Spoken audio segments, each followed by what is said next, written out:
দেহ দাতার যুগে রাধা গোবিন্দ দুই দেহ এক হয়ে বহিরঙ্গে রাধা রানী এবং অন্তরঙ্গে শ্যাম দুই দেহ এক হয়ে এই কলিতে গৌরাঙ্গ রূপে অবতীর্ণ হয়েছে। নিতাই গৌর হরি হরি হরি।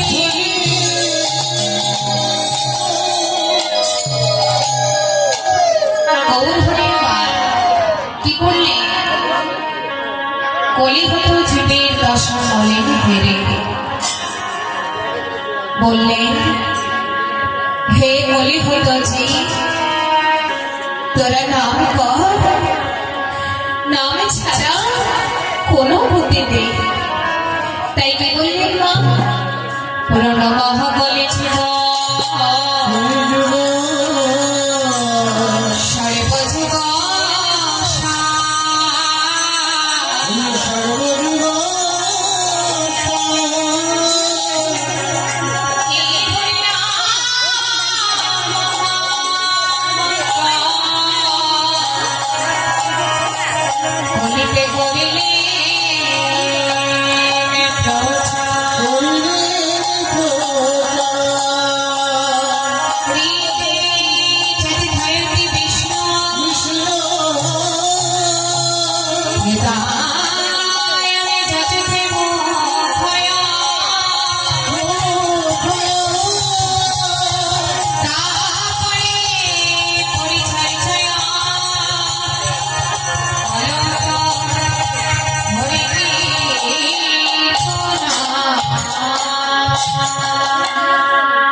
দেখুন মা, বাইরের কাছে একটু অনুরোধ, আমরা তো সকালে হরিবাসরে এসেছিলাম, তা হরিবাসরে বসে কথা বলা হচ্ছে মহা অপরাধ, এর থেকে বড় অপরাধ কিছু হয় না।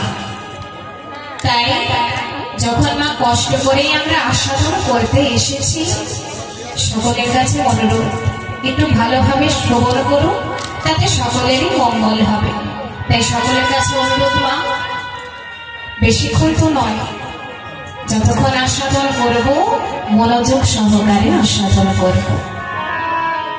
দেখুন, আমরা সকলেই জানি যে হিন্দু পুরাণ মতে যুগ কয়টি?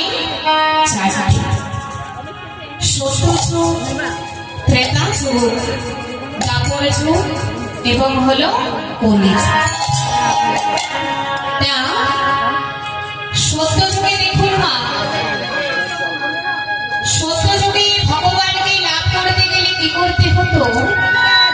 ধ্যান করতে হতো। ধ্যান করে সত্যযুগে ভগবানকে লাভ করতে হতো। আর ত্রেতায় কি করতে হতো মা? যাগযজ্ঞ করতে হতো। সেবা পরিচর্যাদের দ্বারা ওই ভগবানকে লাভ করতে হতো। কিন্তু এই কলিতে প্রভু আমার কি বললেন মা? এই কলিতে হরিনাম শ্রেষ্ঠ, হরিনামে বললি সকলেই উদ্ধার হবে। তা দেখুন মা, আমাদের কলির জীবের উদ্ধারের পথ কত সহজে যাবে, কেবল হরিনাম। আগে কত কষ্ট করতে হতো, ধ্যান করতে হতো, যজ্ঞ করতে হতো, কিন্তু এত সহজ একটা উপায় দেখা সত্ত্বেও আমরা কি করছি মা?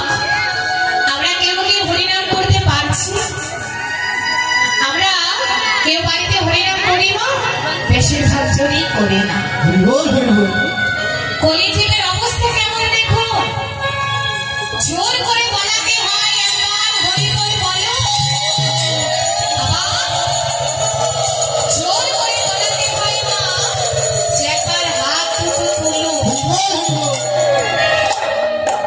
কেন বলতে হবে? আমি বলছি বলে কি সকলকে হরিনাম গাইতে হবে মা? না, আমি বলছি বলে সকলকে হাত তুলতে হবে? এগুলো কারোর জন্য নয়, আমরা সকলে হরিনাম গাইব, ভগবানের কাছে নিজের হাত দুটো সমর্পণ করে দেব। এগুলো হচ্ছে বাবা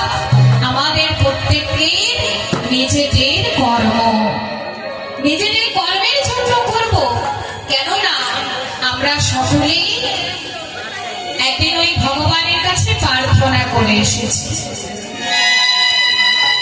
সকলেই বলেছি, হে ভগবান, আমরা যদি মানব চরণ লাভ করতে পারি, ভবে গিয়ে তোমার নাম গান করব, কৃষ্ণ ভজনা করব বলে এই মানব চরণ প্রার্থনা করে এলাম ভগবানের কাছ থেকে। মানব চরণ কেন চাইলাম মা?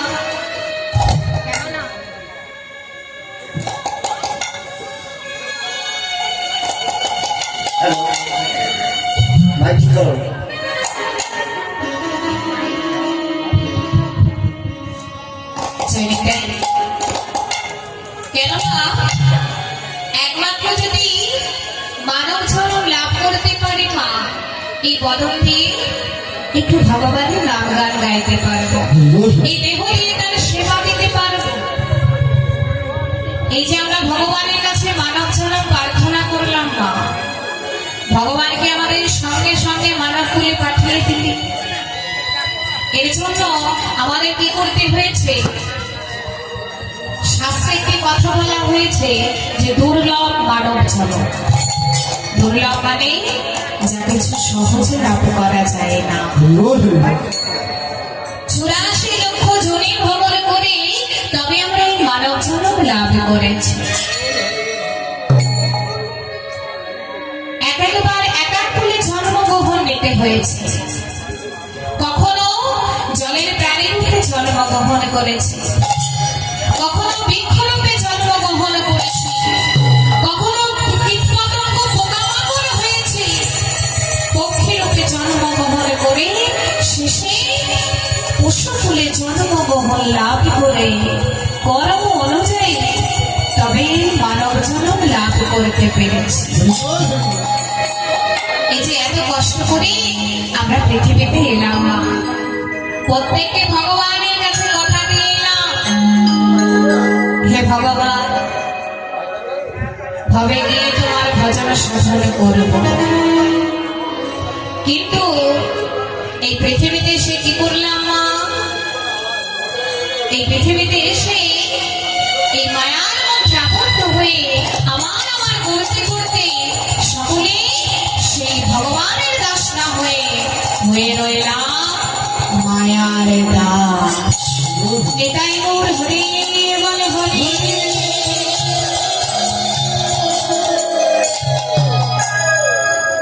দেখুন মা, আমরা এই যে সকলে পৃথিবীতে এসেছি, সংসারের মাঝে এসেছি, আমাদের প্রত্যেকের একটা নিজস্ব ঠিকানা আছে। সেই ঠিকানা থেকে এই সংসারের মাঝে এসেছি। আবার যখন সময় হবে বাবা, সবে কিছু ছেড়ে চলে যেতে হবে। আমরা এই যে মায়ার সংসারের মধ্যে আবদ্ধ হয়ে রয়েছি, এই মায়ার সংসারটা কেমন জানে? এটা হচ্ছে একটি নাট্য মঞ্চ। যা মত মৃত্যু উপার্জন সত্তা তাও কিছু পরিবর্তা সদা জলয়া চর দেহে বালকা কোটি না ছুটি দেহে। মানে যতদিন তুমি অর্থ উপার্জন করতে পারবে, ততদিনই এই সংসার তোমাকে ভালোবাসবে। আর যখন এই জড়া শরীর জড়া জীর্ণ হবে, কেউ আর কেউ বলবে না মা তুমি কেমন আছো, আর বাবা তুমি কেমন আছো। এই হলো আমার সংসার। সংসার হচ্ছে একটি নাট্য মঞ্চ। তাই বড় কি বললে যে সংসারের মধ্যে যখন এসেছি, সংসার করো, অর্থ উপার্জন করো, কিন্তু নিজের এই মনটাকে দিতে হবে কোথায় মা? নিজের এই মনটাকে দিতে হবে আমার গোবিন্দ চরণে। এটাই গৌর হরি বলে হরি। তাই দেখুন, আমাদের এই কলিযুগে হিন্দু ধর্ম, তো হিন্দু ধর্মের নানা রকম মত আছে মা। এক একজন তো এক একজনের পূজা করে থাকি, কেউ দেখবেন গণেশ পূজা করে, কেউ তন্ত্র সাধনা করে, মানে এক একজন এক এক দেবতার পূজা করে থাকে। তাই পদকর্তা কি বললেন, যে যে পথেই যাও না কেন, যাকেই আশ্রয় করো না কেন, আর যাকেই অবলম্বন করো না কেন, নাম ছাড়া কলি জীবে নাহি আর ধর্ম, সব ধর্ম সারে নাম, এই শাস্ত্র মর্ম। এই হরিনাম মহামন্ত্র সকলকেই জপ করতে হবে, সে সময়েই হোক আর অসময়েই হোক। তাই দেখুন, আমাদের সকলকে এই পৃথিবীতে আসতে হয়েছে মা একা, আর যেতে হবে কি বাবা, যেতেও হবে একা। এসেছি একা, যেতে হবে একা, কিন্তু সঙ্গে করে নিয়ে যাবো কি মা, কিছু সঙ্গে নিয়ে যেতে পারবো? আমরা সকলে কি বলে থাকি, হরি, আরে হরিনামটাই তো সঙ্গে যা, হরিনাম সঙ্গে যাবে, তাই তো মা? এই যে আমরা সংসারের মধ্যে থেকে যতটুকু সংসারের কর্ম তো করছি, এটা হলো বাহ্যিক জগতের কর্ম। এই কর্মের সাথে সাথে আমরা যতটুকু ভগবানের নামে কর্ম করে যেতে পারবো, যতটুকু তার নাম গান করতে পারবো, যতটুকু তাকে সেবা দিতে পারবো, তার ভজন সাধনা করে যেতে পারবো, এই কর্মটাই সঙ্গে যাবে। তাই চলো, যখন আমরা এত সুন্দর সুযোগ পেয়েছি একটু ভগবানের নামে কর্ম করবার মা, আমরা সকলে কি করব, নিজেদেরকে ভগবানের চরণে আত্মসমর্পণ করে দেব, করে দিয়ে একসাথে একটু তার নাম গান গাইব, হয়তো তার একটু কৃপা লাভ করতে পারব। আমরা সকলে করতালি দেব মা, আর যখন হরিনাম শুরু হবে একসাথে গাইব, হরিনাম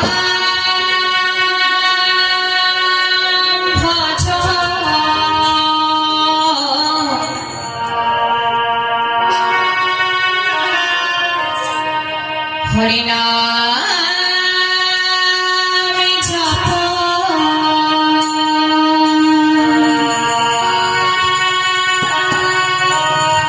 নামে কর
Om